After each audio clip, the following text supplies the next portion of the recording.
iniciaremos la primera mesa redonda de nuestra escuela, en la que nos preguntamos por los simulacros de inclusión en las escuelas chilenas. Para ello, queremos invitar a la doctora Dominique Mangui, al doctor Vicente Sisto, que lo veo por ahí, a la doctora Claudia Matu, al doctor Boris Villalobos y al doctor Ricardo Rosa, que nos puedan acompañar. La modalidad de la mesa será simple. En esta primera parte, nuestros invitados tendrán 15 minutos de exposición. A su término, nos tomaremos un receso, como el anterior receso, un receso breve, para retomar en este mismo link con la discusión abierta con nuestros expositores. El chat de Zoom se mantendrá abierto en todo momento para recepcionar sus comentarios. Les recomendamos cambiar la visión del Zoom para en vez de la visión vista, tener la visión del hablante para que así podamos ver al expositor que estará exponiendo. Quien moderará esta mesa será la doctora Dominique Mangui. Ella es profesora de Educación Diferencial de la Universidad Metropolitana de Ciencias de la Educación y es doctora en Lingüística de la Pontificia Universidad Católica de Valparaíso. Además, es académica de la Escuela de Pedagogía de esta misma universidad e investigadora principal de la línea Prácticas de Aula y Escuela para la Inclusión del Centro de Investigación para la Educación Inclusiva. Su investigación se ha enfocado en inclusión, alfabetización semiótica y discurso multimodal y estará moderando esta mesa. Dejamos entonces a Dominique, que la veo ahí en pantalla, para que vamos a esta mesa redonda. Listo, muchas gracias, Sebastián. Vamos a comenzar entonces. Les contamos que esta mesa, número 1, busca problematizar cómo Chile ha avanzado en políticas de garantías de derecho y acceso a inclusión, y sin embargo se mantienen prácticas de exclusión y segregación escolar que incluso se han naturalizado en el quehacer organizativo y pedagógico. Para ello, esta mesa busca analizar, tanto desde el diseño de las propias políticas hasta las prácticas al interior de las aulas chilenas, los procesos de inclusión-exclusión en nuestras escuelas. Para ello, contaremos con la presencia de Vicente Sisto. Él es psicólogo y doctor en Psicología Social de la Universidad Autónoma de Barcelona. Es académico de la Escuela de Psicología de la Pontificia Universidad Católica de Valparaíso, donde además es el director del doctorado de Psicología, Subjetividad y Transformación Social. Vicente también es investigador principal de la línea Políticas y Prácticas para la Inclusión del Centro de Inclusiva. También nos acompaña hoy día Claudia Matus, quien es profesora de inglés y doctora en estudios de política educacional por la Universidad de Illinois, Estados Unidos. Ella es académica de la Facultad de Educación de la Pontificia Universidad Católica de Chile y además es investigadora principal de la línea de inclusión biopsicosocial del Centro de Educación. El tercer expositor es Boris Villalobos. Él es psicólogo, magíster en Psicología Educacional y doctor en Psicología de la Pontificia Universidad Católica de Valparaíso. Es académico del Departamento de Psicología de la Universidad de Valladolid. Y finalmente nos acompaña Ricardo Rosas, quien es psicólogo y doctor en Psicología Cognitiva de la Universidad de Berlín, Alemania. Él es profesor titular de la Escuela de Psicología de la Pontificia Universidad Católica de Chile. Es director además del Centro de Desarrollo de Tecnologías de Inclusión e investigador principal de la línea de inclusión de la discapacidad del Centro de Justicia Educacional, CJE. Partiremos, tal como nos dijo Sebastián, con Vicente y continuaremos en el mismo orden en que acabo de mencionar los expositores. Por interno se les va a ir avisando a cada uno de los expositores cuánto tiempo les va quedando. Invitamos a todos los participantes de esta mesa que dejen sus preguntas en el chat, las que retomaremos en un ratito más cuando estemos en el espacio de café dialógico.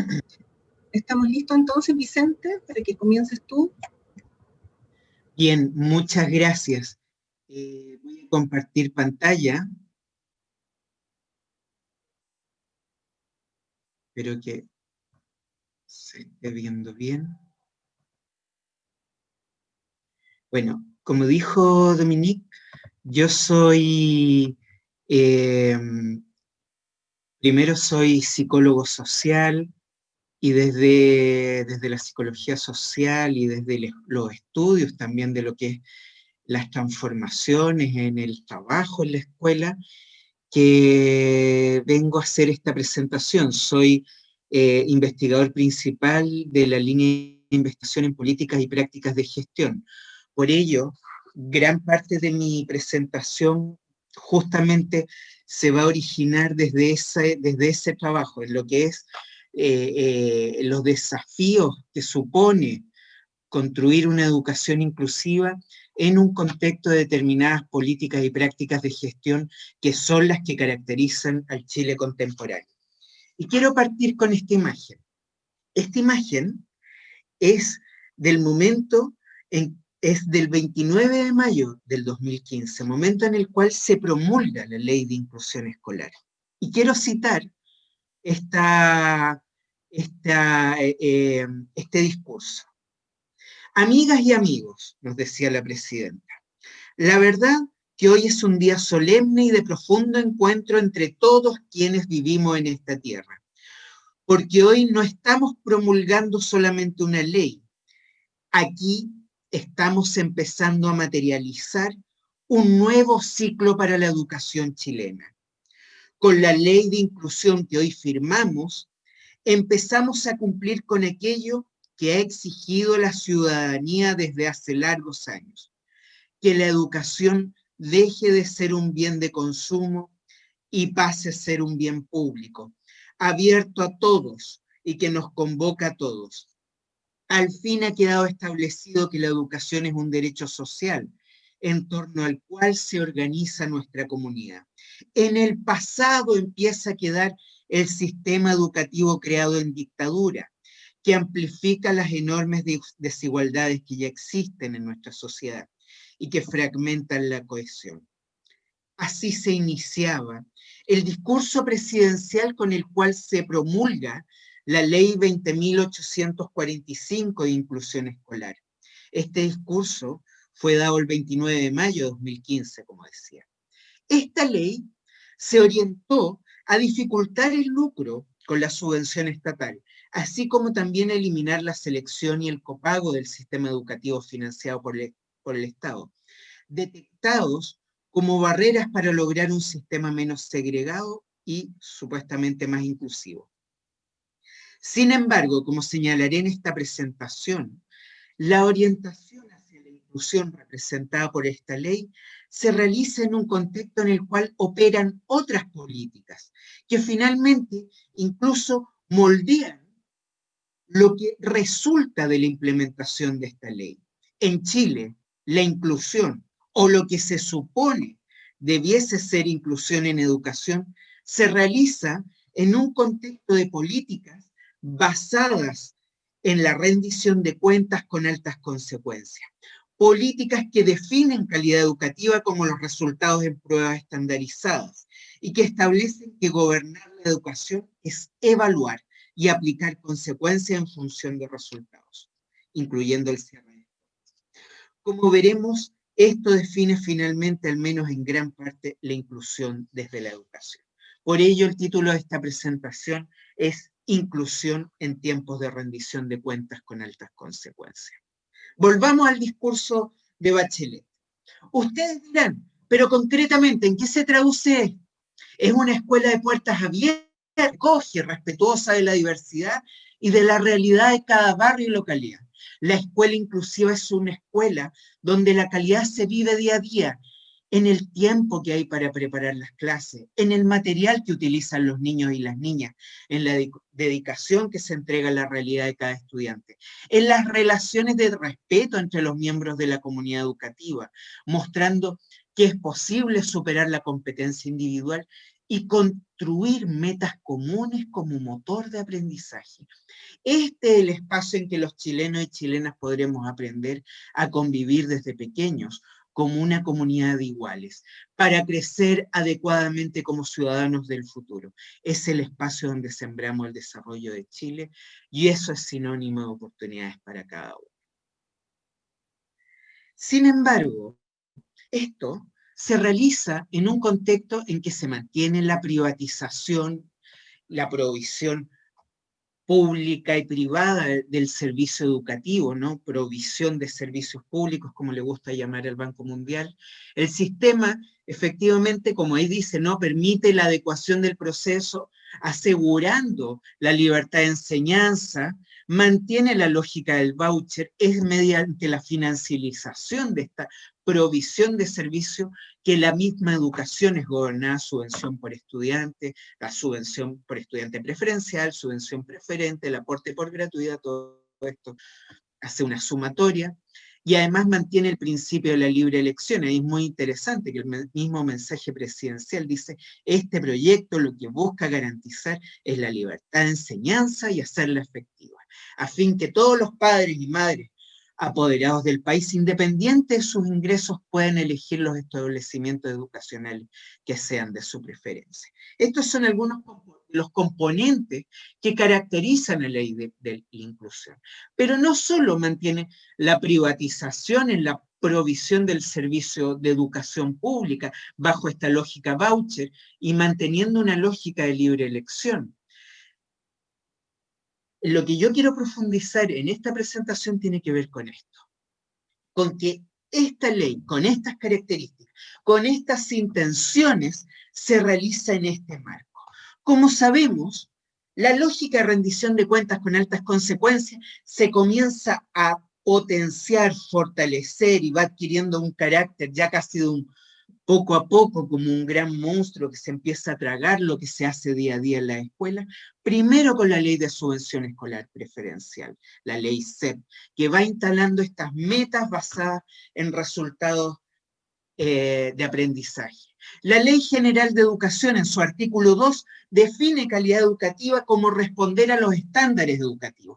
Y luego, más adelante, le da este lugar al sistema de aseguramiento de calidad como el ente a cargo de implementar, ¿no?, este aseguramiento de calidad definida como responder a estándares en función de los resultados en instrumentos de evaluación de aprendizaje.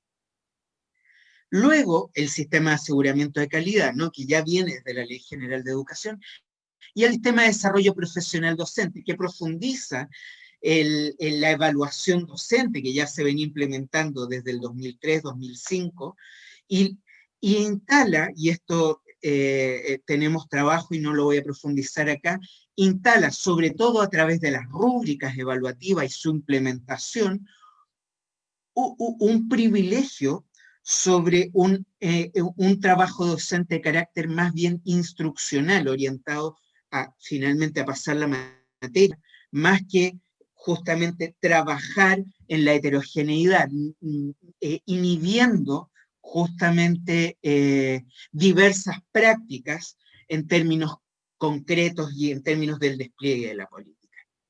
Pero quiero... Aquí está la imagen del Simpson, ¿no?, un niño contestando su Simpson.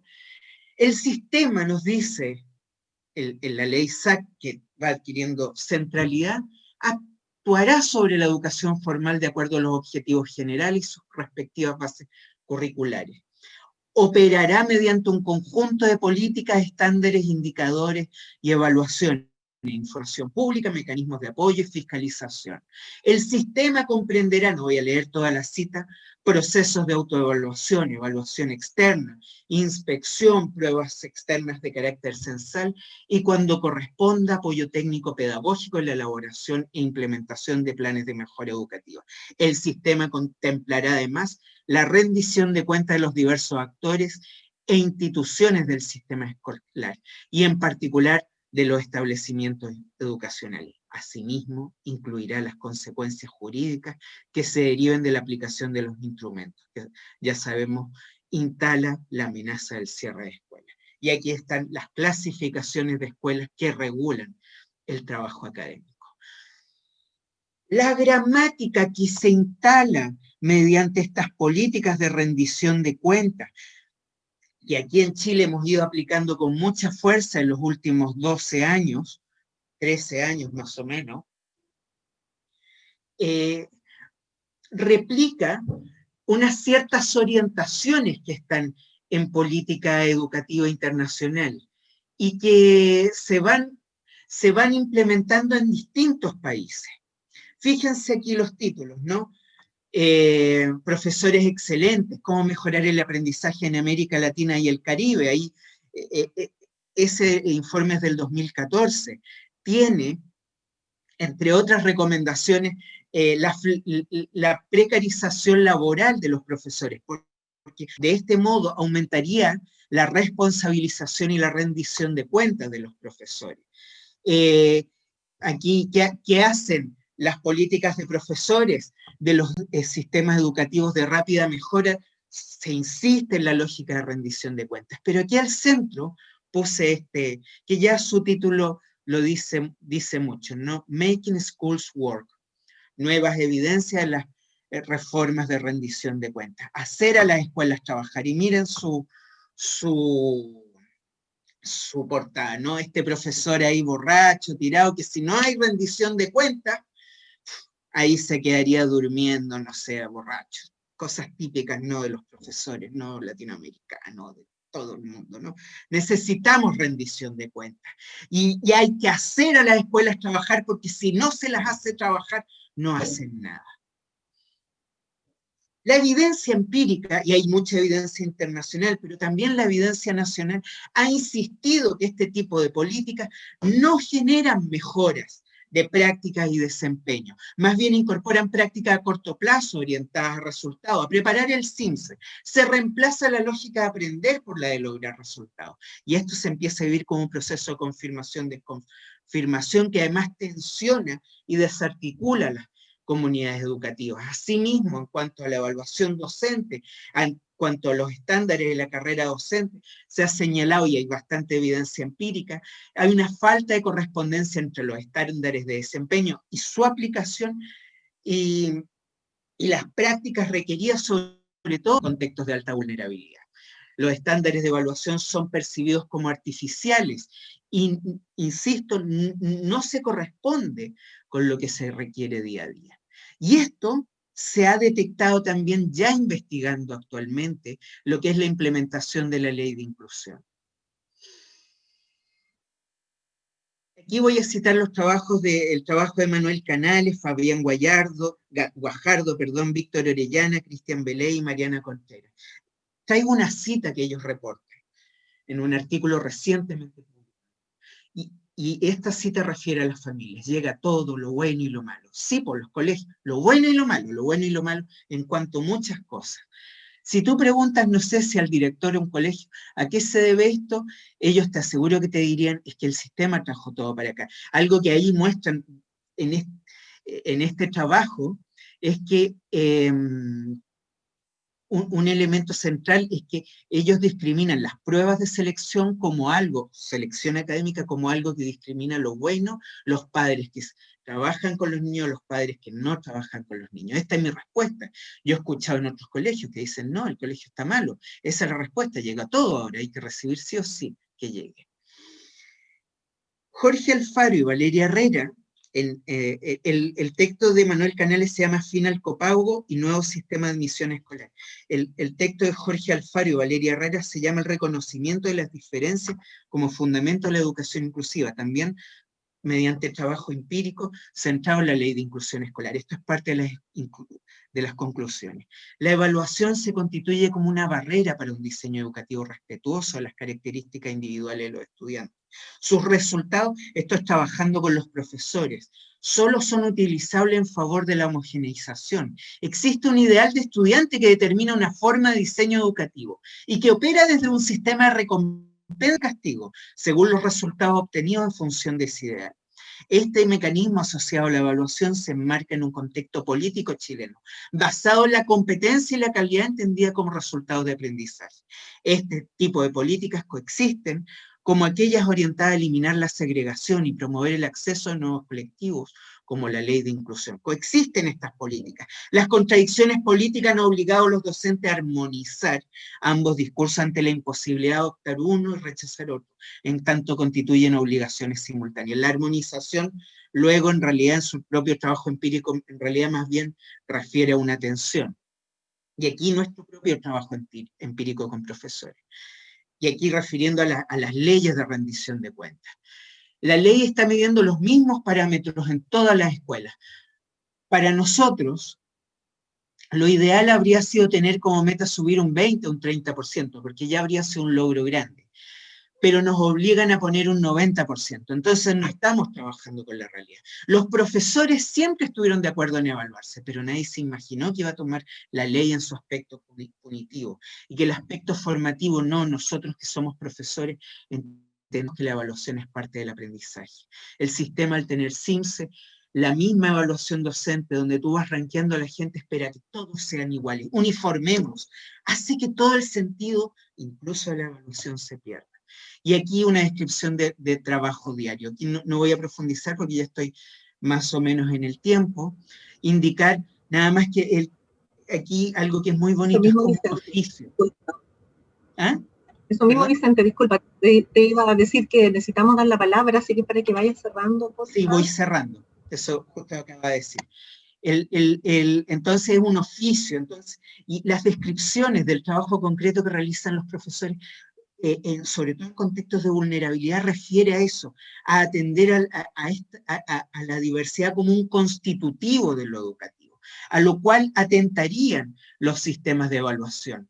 Aquí hay una cita muy bonita de un trabajo de Muriel Armijo, que es un trabajo etnográfico, en que dice: al principio del año lo más importante es la heterogeneidad, etcétera, pero a medida que va avanzando el año, esto se transforma en rankings, en entrenamiento, ¿no? En estos ensayos de CIMSE, y finaliza el año con un mural en el cual van instalando las fotos de los niños en función de cómo van avanzando, una suerte de ascensión hacia las estrellas en función de sus resultados en las pruebas de ensayo del CIMSE.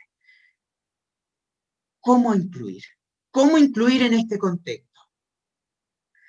Y con esto voy terminando. Inclusión, bajo el énfasis en la rendición de cuentas con altas consecuencias, cuando ya nuestra Ley General de Educación hizo su apuesta. ¿Por qué es educación? Que es responder a estándares de evaluación, ¿no? Estándares de aprendizaje evaluados por instrumentos. ¿Cómo incluimos?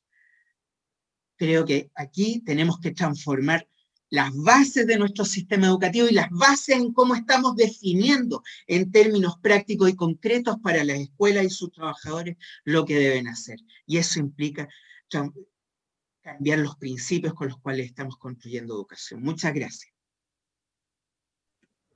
Gracias, Vicente. Muy interesante. Disculpa tener que interrumpirte, pero tenemos que tratar de respetar los tiempos para que alcancemos todos, ¿verdad? Así que le doy la palabra ahora a Claudia Matus.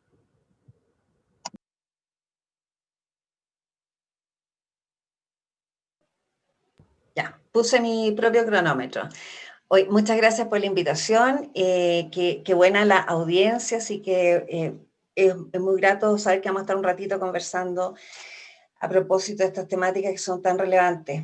Y yo creo que genial que yo venga después de la presentación de Vicente, y voy a retomar una pregunta que él hace al final de su presentación y que tiene que ver con cómo incluir en este contexto, ¿no es cierto? Este contexto que nos describía, problematizaba Vicente, yo creo que es la partida para poder decir cuáles son las opciones que tenemos como investigadoras, investigadores, gente conectada con el tema de educación, en ir avanzando en estas temáticas.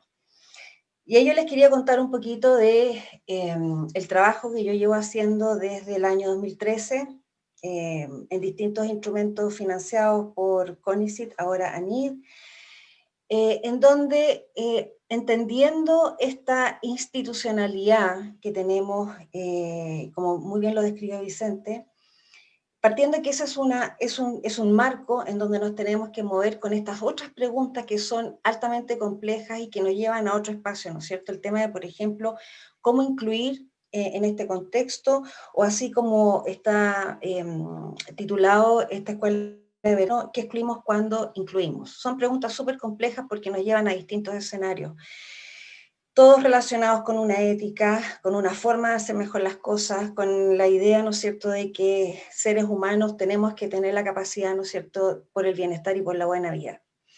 Y en ese contexto, entendiendo todo este marco institucional de política, estandarización, neoliberalismo, es que la pregunta que yo comienzo a trabajar con los equipos de investigación en el 2013 tiene que ver que al trabajar la idea de inclusión, sin un apellido o sin otro concepto que lo relacione, nos hacía seguir en la idea de que trabajar en investigación sobre el tema de inclusión nos llevaba y nos remitía permanentemente a la idea de seguir definiendo a aquellos grupos o comunidades o personas que por alguna razón han sido definidas como diferentes. Entonces la pregunta que nos hacíamos en ese minuto era, ¿es suficiente eso o tendríamos que hacer un esfuerzo, ¿no es cierto?, de poder indagar en alguna otra relación que nos permita abrir de alguna manera ese horizonte de conclusiones, de posibilidades de transformación? Entonces, en esa figura, nuestras primeras, digamos, como frases eran, al día de hoy tenemos suficiente información sobre comunidades, grupos y personas que han sido definidos como deficitarios, algo les falta, diferentes, pensando en el espacio escolar. Entonces, la propuesta o el desafío que nos planteamos en ese tiempo fue ingresar a esta ecuación la idea de normalidad. Entonces dijimos, en realidad, esa diferencia esencializada que está puesta en todas las políticas de inclusión tiene un problema o tiene algo en lo que nosotros podemos aportar y que tiene que ver con que esa diferencia esencializada es solamente posible a propósito de una normalidad que no hemos puesto en cuestión.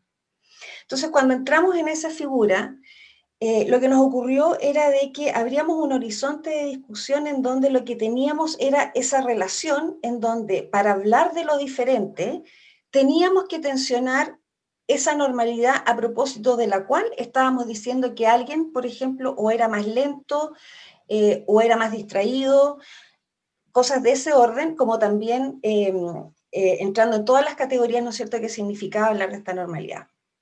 Ahora, para hacer ese punto, cuando hablo de normalidad, a lo que me estoy refiriendo es a heterosexualidad, a la blancura, a la feminidad hegemónica, a la masculinidad hegemónica, al cuerpo habilitado, a la clase social, a la élite, a la idea occidentalizada de progreso, en fin, toda esa idea, ¿no es cierto?, de cómo hemos construido y no cuestionamos esta idea de normalidad.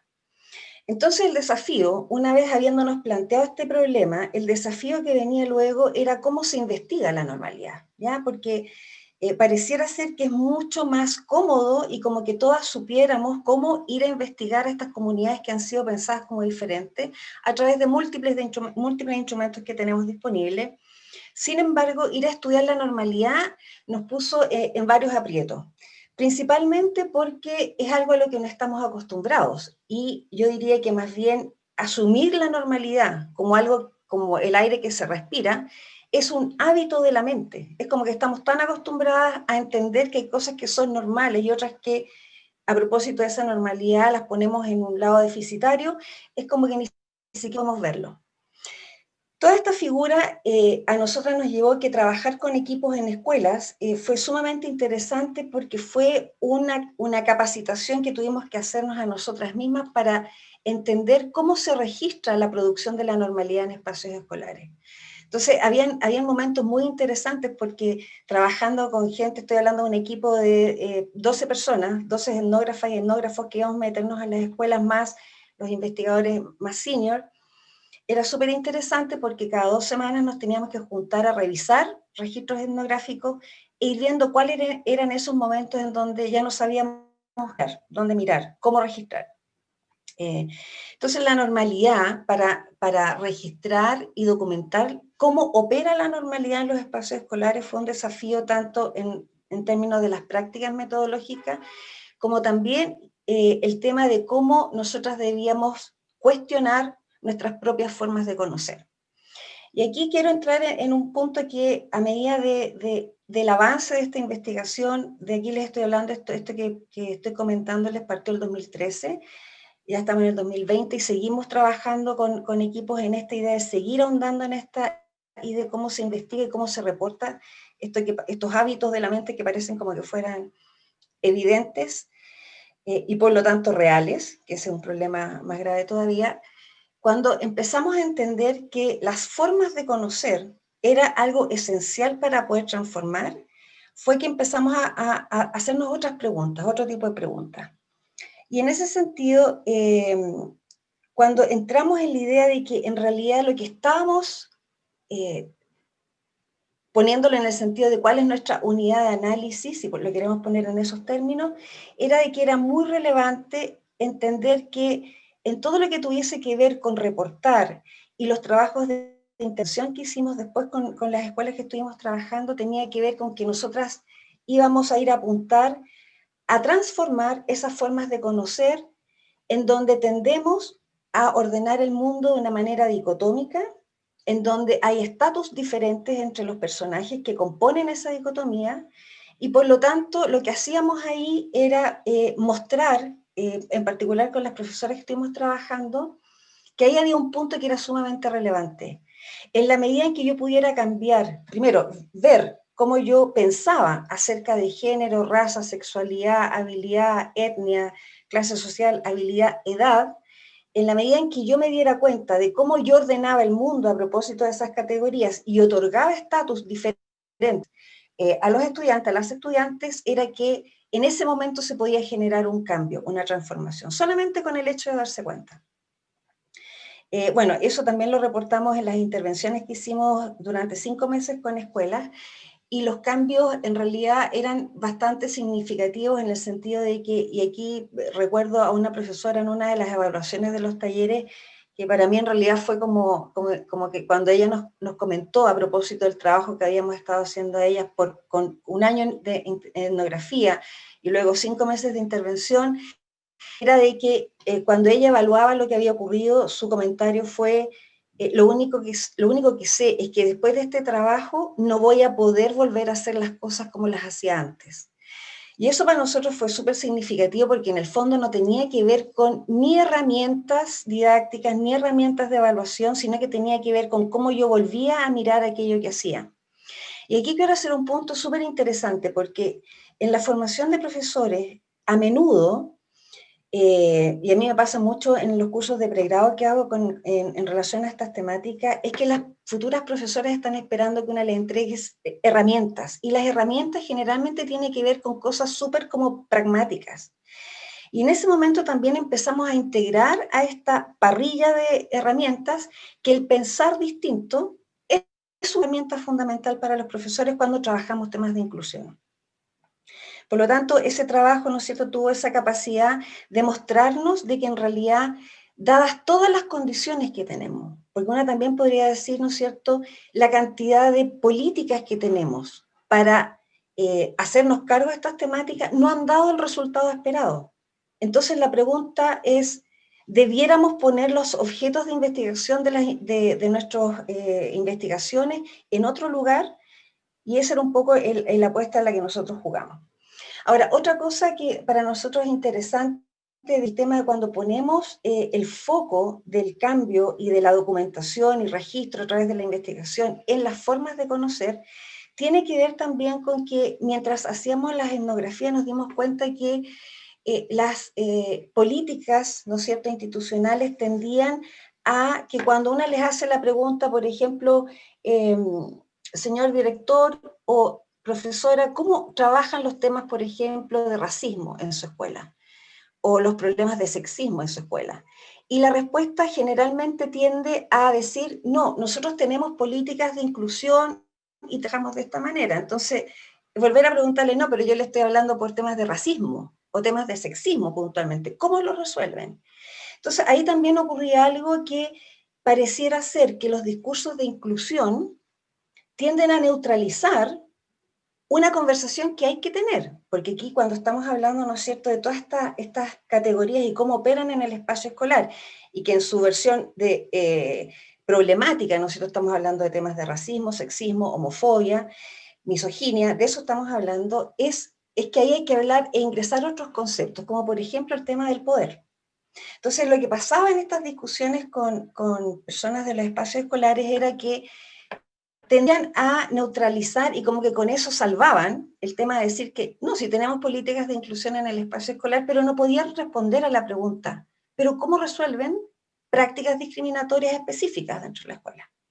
Eso a nosotros también nos hizo avanzar en una idea, ¿no es cierto?, y reforzar del por qué las formas de conocer son tan importantes, porque si nos quedábamos en el otro espacio, ¿no es cierto?, de que las políticas de inclusión en el espacio escolar podrían salvar todos estos problemas serios que había que resolver, la forma en cómo ellas o ellos entraban en las propuestas que tenían desde el espacio escolar era con el fomentar la tolerancia, la celebración de la diversidad, y la verdad es que eso no resolvía absolutamente nada. Es más, dentro de nuestras conclusiones era que ahondaba más en el problema, ¿ya? Porque en el fondo no estás hablando de lo que tienes que hablar y no logras transformar esa figura en donde siempre va a haber un alguien observando al otro y que siempre lo va a ver como alguien diferente, como alguien deficiente, como que algo falta. Pero no cambia esa relación que tenemos que poner en aquella persona que supuestamente encarna esa normalidad y que es el que tendría o la que tendría el poder para poner a una persona, ¿no es cierto?, en esa categoría de deficiencia o déficit. Me quedan 2 minutos, entonces para concluir o para cerrar un poquito, lo que nosotras estamos haciendo desde estos equipos de investigación es aportar con la discusión de, así como hemos avanzado tanto, ¿no es cierto?, en discusiones tanto de políticas de inclusión, como discusiones críticas acerca de los contextos que tenemos hoy en día de estandarización y neoliberalismo que parecieran ser inescapables de repente.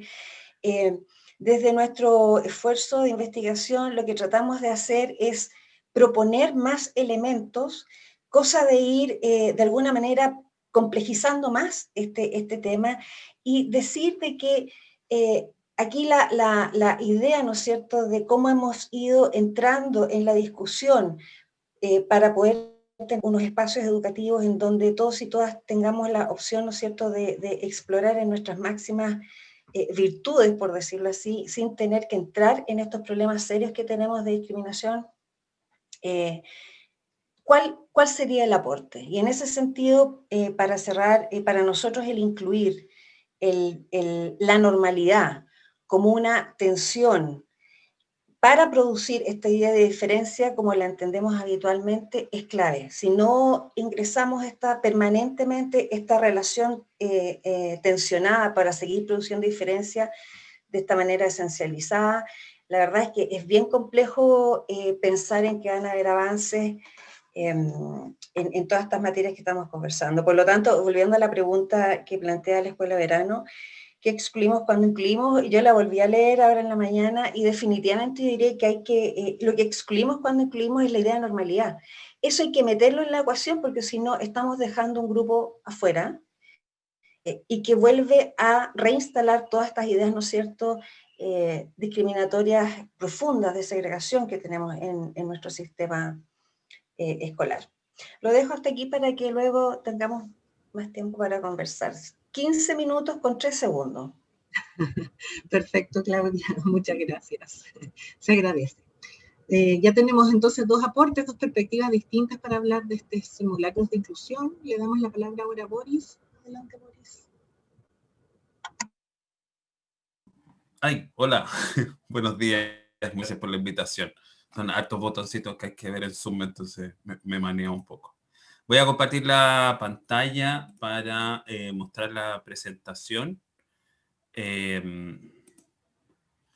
Ya, espero que se vea en este momento. Esta es una noción, es un concepto que si bien aparece en el título de esta mesa redonda, es un concepto que aparece hace un par de años a través de distintas investigaciones y es una invitación a la reflexión más que otra cosa a propósito de esas evidencias. Dejo ahí mi correo electrónico por si me quisieran contactar.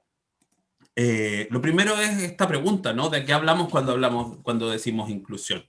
Ofelia Schneider señala que hay una confusión entre el concepto entre la política, la academia y la práctica educativa. Mientras la academia hace algunas definiciones de inclusión, los límites de esta las fija la política pública y la práctica educativa hace otras cosas que en general no coinciden, ¿ya? Cabe señalar que la inclusión es un movimiento político que busca la restitución de derechos para grupos de personas tradicionalmente excluidas. Entonces, de ahí viene que hablemos de inclusión educativa en el ámbito educativo. Rosa Blanco señala que es un proceso permanente, cuyo objetivo es ofrecer educación de calidad para todos, respetando la diversidad de los educandos, comunidades y eliminando las formas de discriminación, perdón. De este modo, enseñar a aprender son procesos sociales y también esto es importante porque a veces o nos centramos en lo pedagógico o nos centramos en lo social, pero en realidad ambos aspectos debiesen estar incorporados, ¿cierto?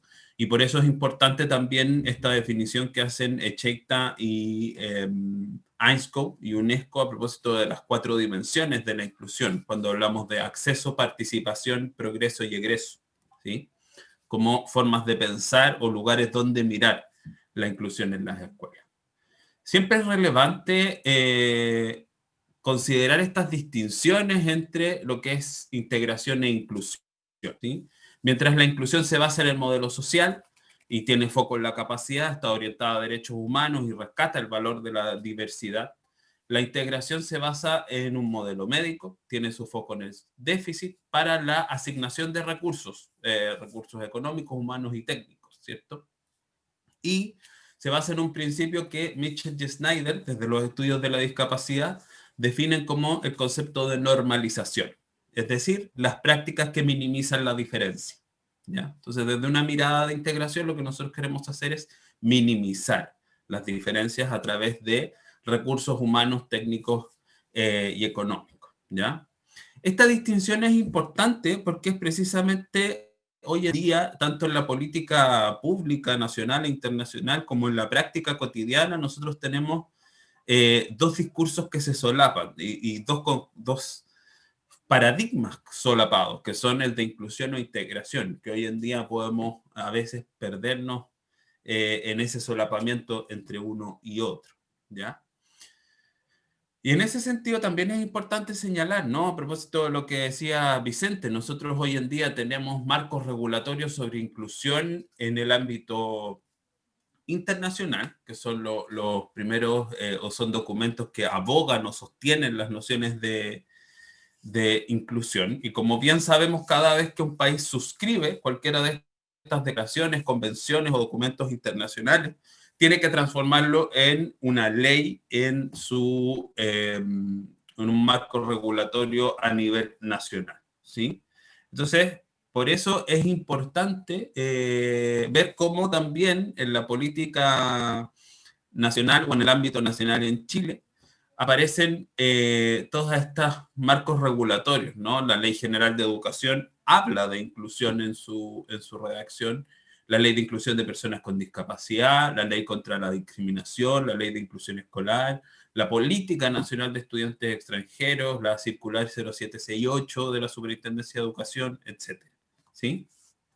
Entonces nosotros tenemos este escenario, ¿no? En que hay marcos regulatorios internacionales que hablan de inclusión y tenemos marcos regulatorios nacionales que hablan de inclusión. En ese sentido,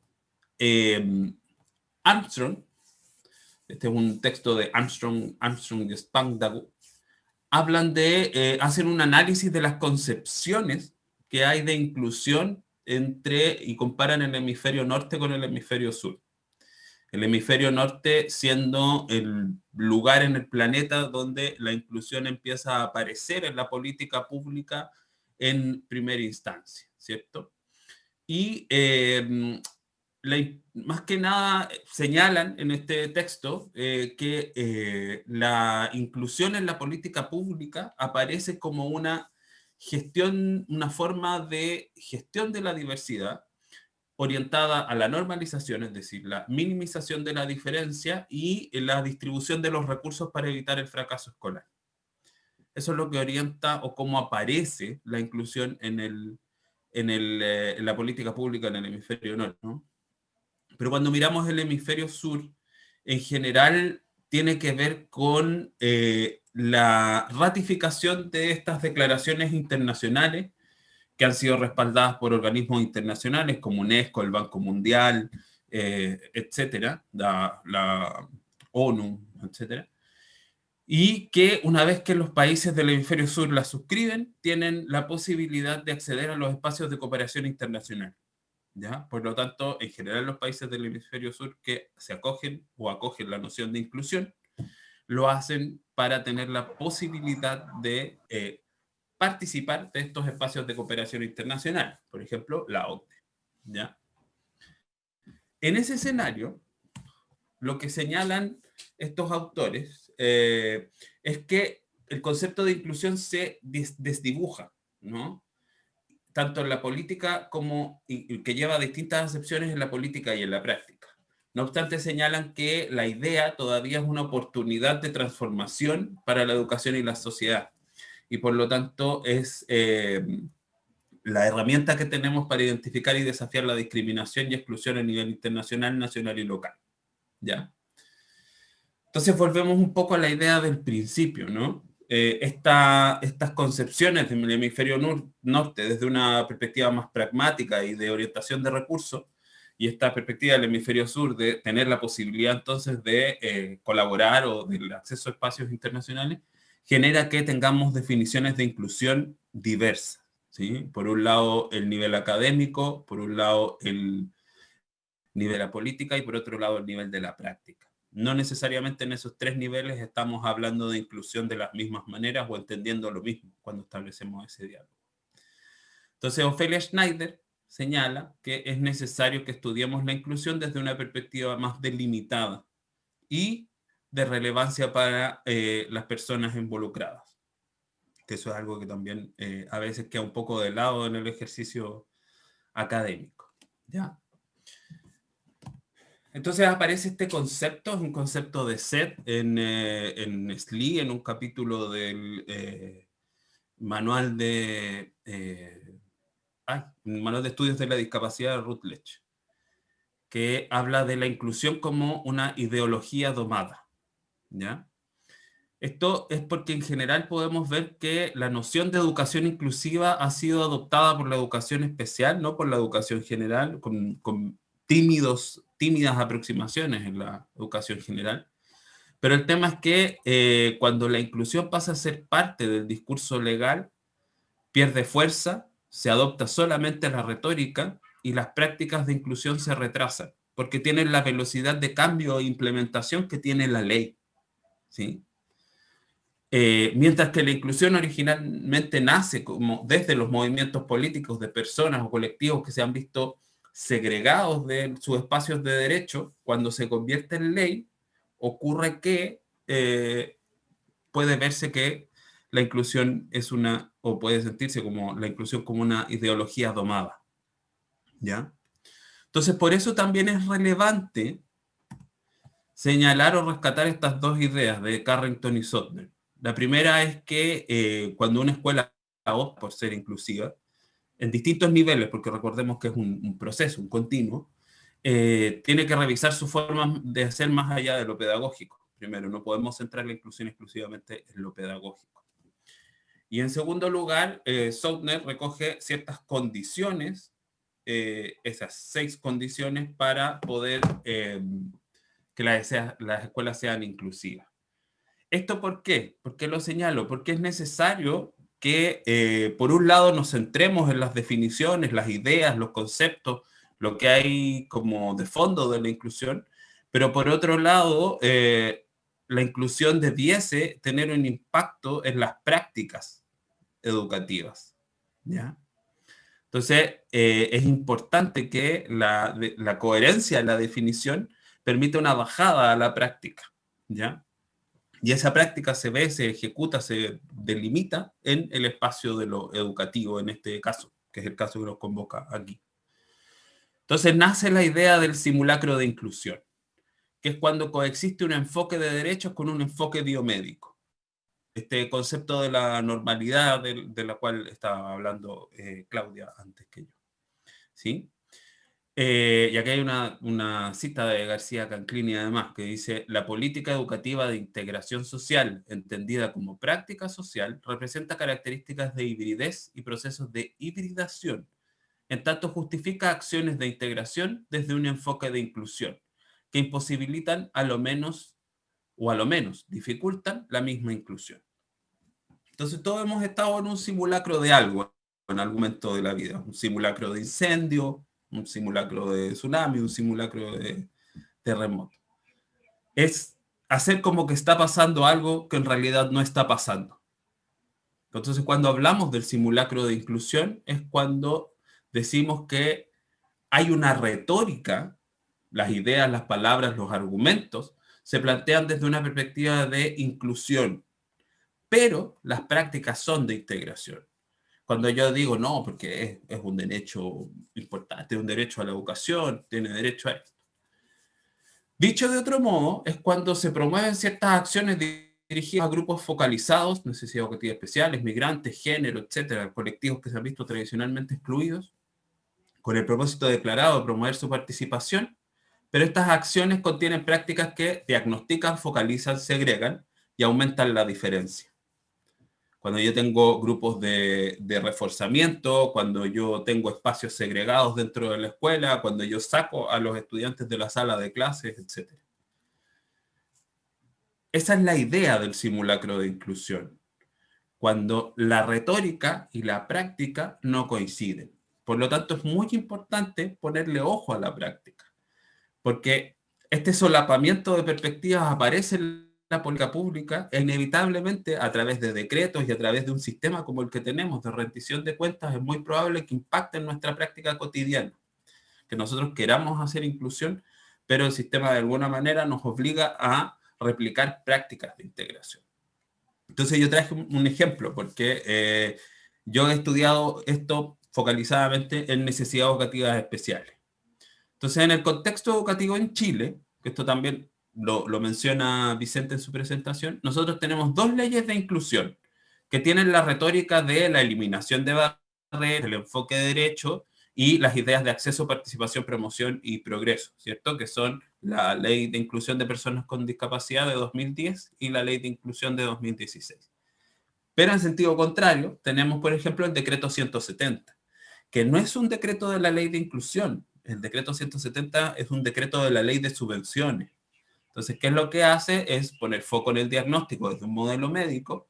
Se vincula diagnóstico y subvención. Solamente aquellos que tienen diagnóstico pueden acceder a la subvención. Y por lo tanto, se focaliza en la normalización y el tratamiento, la minimización de las diferencias.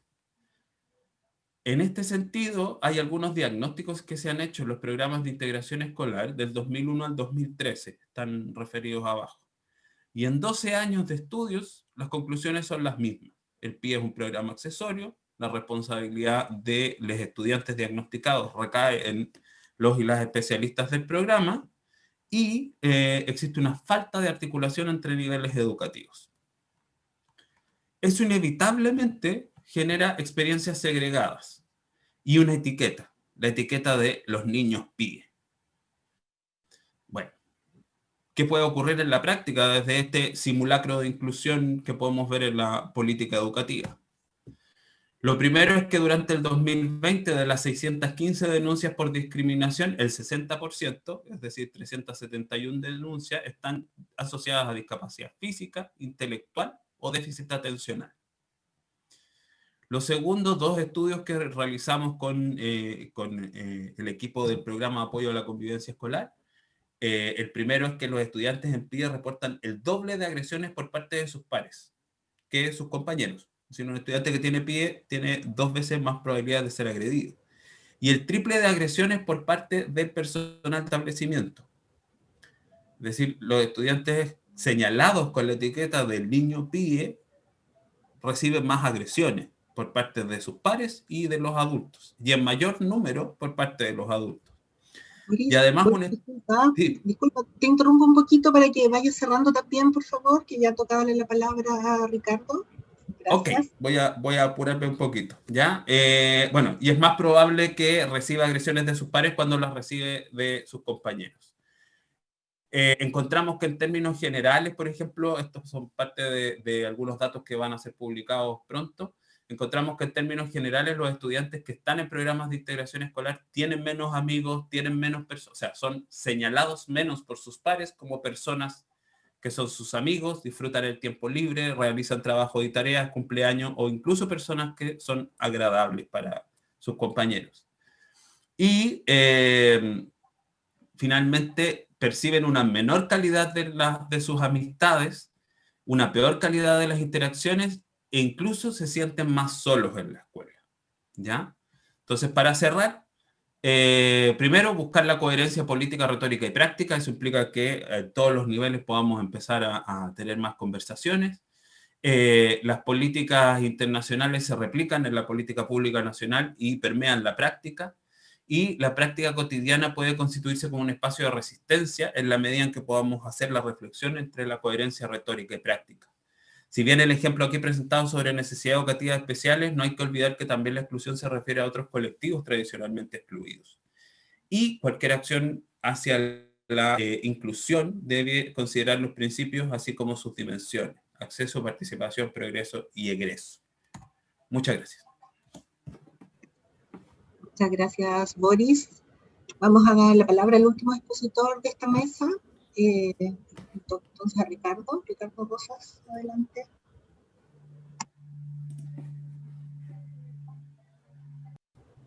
¿Está Ricardo conectado? Sí, estoy. Ahora estoy. Disculpen que estoy con internet media mala. Hola, buenas tardes. Muchas gracias por la invitación. Dominique, tú me vas a ayudar con la presentación, ¿cierto? Sí, yo te proyecto, no hay problema. Perfecto. Bueno,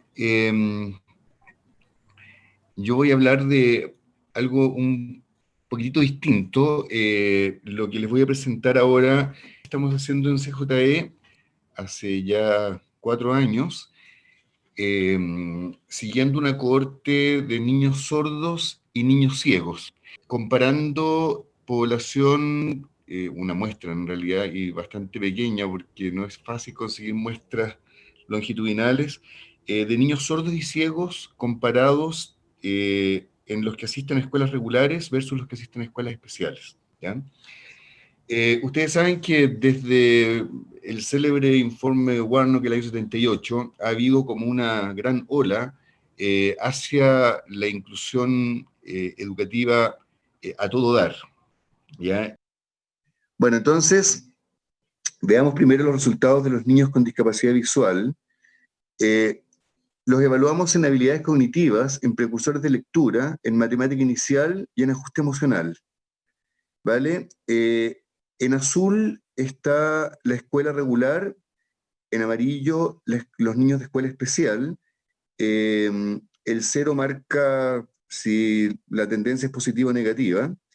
Y si ustedes se fijan, los niños con deficiencia visual, en realidad, en todas las dimensiones cognitivas, lo hacen mejor los niños que están incluidos. O sea, efectivamente para los niños ciegos, la inclusión es buena en el ajuste cognitivo, pero sin embargo, en el ajuste emocional, lo hace mejor la escuela especial para los niños ciegos.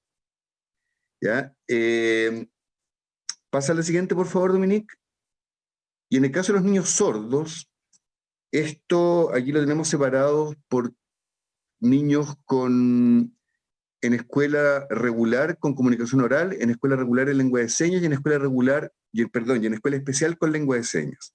Y si ustedes se fijan, en este caso, siempre la escuela especial en lengua de señas lo hace mejor. ¿Ya? Los niños sordos incluidos les va mucho más mal en todas las dimensiones cognitivas y en el ajuste emocional, tanto los oralizados como los niños con lengua de señas. Bueno, simplemente los quiero dejar con estos dos resultados porque claramente lo que muestran estos resultados es que cuando se habla de inclusión es preciso que nos preguntemos en el bienestar de quién son las políticas inclusivas a rajatabla. Porque lo que estamos viendo es que incluso en el caso de los ciegos, incluidos en aulas regulares, su ajuste emocional es mucho mejor cuando están segregados que cuando están incluidos. Y esto me retrotrae me encantó lo que decía Boris, ¿cierto? De el simulacro de inclusión, ¿no? O sea, realmente esto muestra que en el caso de los niños ciegos, este simulacro es bastante evidente, porque ciertamente los niños lo están pasando mucho más mal en la escuela regular que en la escuela especial. evidentemente porque en la escuela especial están con sus pares. Ya probablemente lo que hemos observado, que no lo voy a mostrar acá porque es objeto de la parte cualitativa de nuestro estudio, los niños incluidos suelen estar tremendamente aislados, ya porque la política implementada, este simulacro de inclusión, hace que todo el sistema quede feliz porque los niños están incluidos, pero no se preocupa de cómo lo están pasando realmente esos niños incluidos. Entonces, en este caso, en el caso de estos resultados que les estoy mostrando, me parece que se muestra muy patente el concepto de Boris de que esto parece ser más un simulacro que una inclusión real. ¿Ya? Eso en el caso de los ciegos. Y en el caso de los sordos, me parece que los resultados, que son muy consistentes en función de mostrar que en todos los indicadores la escuela especial lo hace mejor que la escuela regular, creo que debemos realmente reflexionar y ser críticos respecto a si tiene algún sentido incluir en un aula regular a un niño que no entiende la esencia de lo que ocurre en el aula, cuál es la lengua. ¿Ya? El niño sordo incluido, en el mejor de los casos, tiene un intérprete dedicado a él, ¿ya? Y lo que se ha visto y lo que hemos visto en la observación de clases cuando esto ocurre, es que en realidad ese sordo y su intérprete viven un micromundo totalmente ajeno a las dinámicas escolares que están ocurriendo allí. Tanto las curriculares, o sea, la relación con el currículum y con los profesores, como las sociales y emocionales, o sea, la participación con compañeros. Lo que vemos en los niños sordos incluidos es una tremenda soledad, es una dependencia extrema del niño con su intérprete o con su profesor especial, ya, pero en realidad de inclusión prácticamente nada. Bueno, como yo puedo quedar hasta acá, les quería solamente mostrar esos resultados. Como les digo, esto va a estar publicado en el próximo número de la revista Latinoamericana de Educación Inclusiva, y dejo paso a lo que venga. Así que muchas gracias y disculpen nuevamente todos los inconvenientes técnicos. Muchas gracias, Ricardo. Qué bueno que resultó la conexión, porque muy interesante los datos que aportas también desde tu perspectiva. Les agradecemos a los diferentes expositores. Existen varias preguntas ya, ¿verdad?, que están en el chat y otras discusiones pendientes sobre este tema que nos convoca, que son los simulacros de inclusión en escuelas públicas privadas chilenas. Y les vamos a proponer un receso, sí, de unos 10 minutitos, para volver 12:40, y por mientras pueden tomarse nuevamente un cafecito, un té, moverse un poco, ¿verdad? Lo que nos interesa es compartir en este espacio que viene a continuación, que es de discusión dialógica. Vamos a dejar el link del Zoom abierto, ¿ya? Y la grabación en pausa, por lo que solo apagaremos las cámaras un ratito, y nos vemos entonces en 10 minutos más para continuar el debate y las respuestas a las preguntas que ustedes nos han enviado. Muchas gracias.